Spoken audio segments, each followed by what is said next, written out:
Have you ever wondered why the harder you try to grasp happiness, the more it slips through your fingers like sand? Why do some people seem to have everything?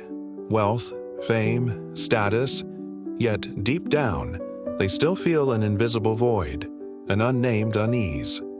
This is the story of Adam, a man who once believed that the pinnacle of life was measured by the numbers in his bank account and the applause of admiration.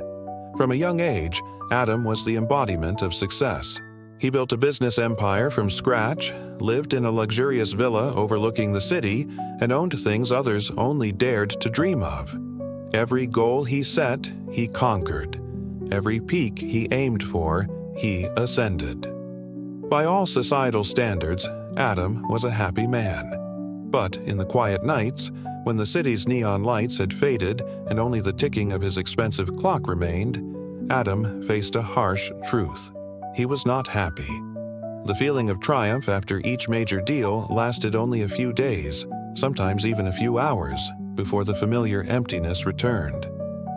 The joy from a new car or a lavish vacation also vanished as quickly as morning dew. He felt like someone running on an endless treadmill, the machine of desire. He kept running, exhausted, but never truly getting anywhere.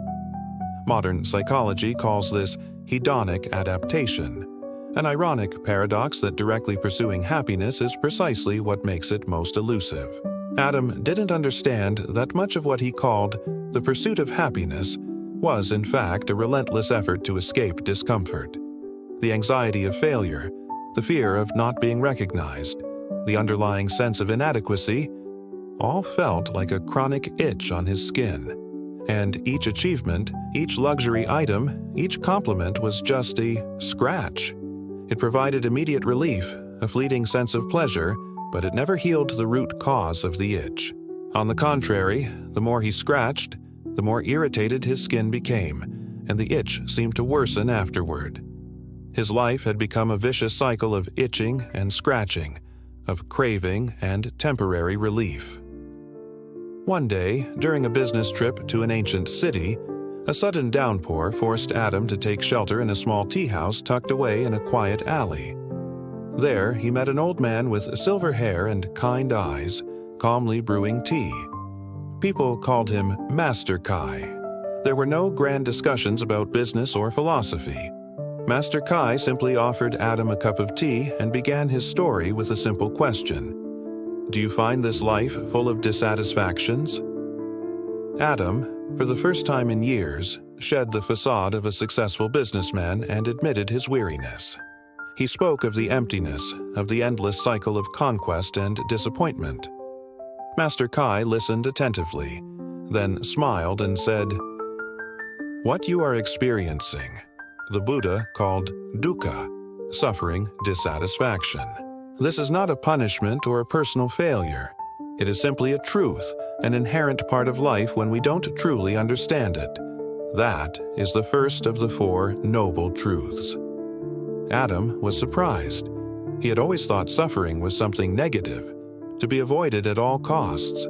But Master Kai explained that acknowledging the existence of suffering is the first step towards liberation. People often try to cover up their suffering with temporary pleasures, he said, like a sick person who refuses to admit they are ill and only seeks painkillers.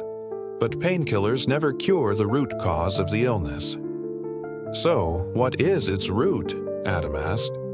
That is the second truth, Master Kai replied. The origin of suffering is tanha, craving, attachment, yearning, incessant desire. We crave what is pleasant and try to push away what is unpleasant. It is this clinging to temporary sensations that binds us to the cycle of dissatisfaction. The itch you feel is craving. For the first time, Adam felt truly understood. The old man's words were not a criticism, but a wise diagnosis. But is there a way to heal this itch, Master? Adam asked with a glimmer of hope. Of course there is, Master Kai smiled. That is the third truth. The cessation of suffering is entirely possible. When craving is uprooted, suffering also ceases. That state of eternal peace and freedom is called nirvana. It is not a distant paradise, but a state of mind that can be achieved right here, in this very life. And how can I achieve that? That is the fourth truth. There is a path to the cessation of suffering. That path is called the Noble Eightfold Path, the eight-branched path. Master Kai did not preach dogmatically. He described the Noble Eightfold Path as a practical map for daily life. It did not require Adam to abandon his work or his life, but rather to change how he perceived and interacted with them. First, Aretiran, right understanding, Siur and Dit, right thought, seeing and thinking correctly.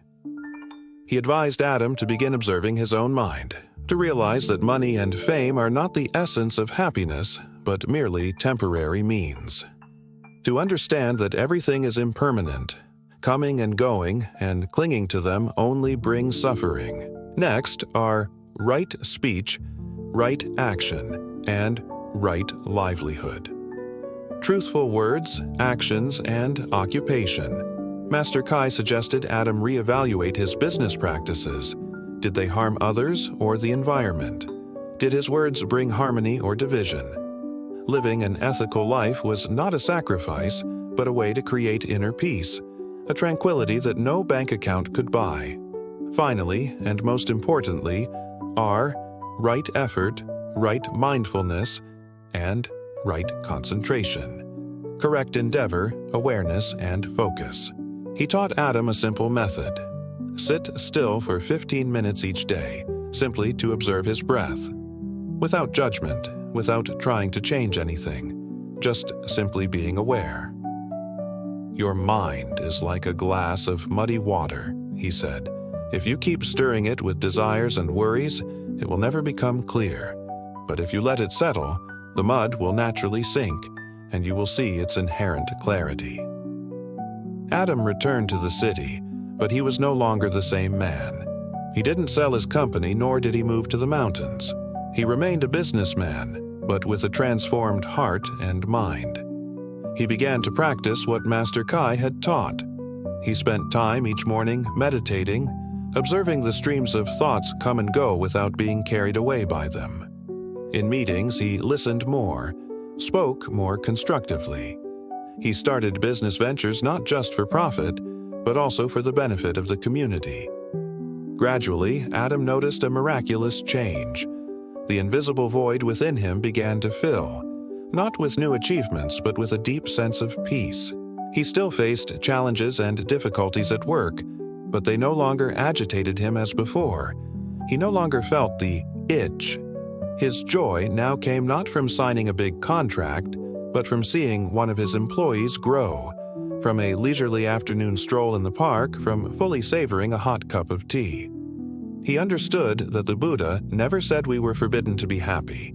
He merely pointed out that pursuing happiness as an external goal is a path to disappointment.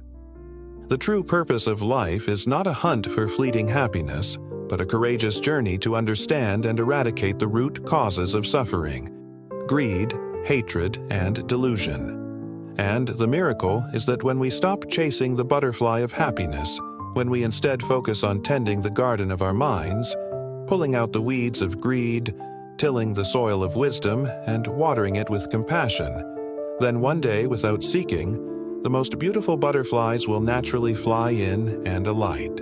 True, lasting happiness is not something we seize, but a natural byproduct of an awakened life and a peaceful heart. And then Adam realized the true purpose was not the endless pursuit of happiness, but the courageous journey of confronting and healing suffering. Because when the garden of the mind is free from the weeds of craving and affliction, that is when the most beautiful flowers of peace will naturally bloom.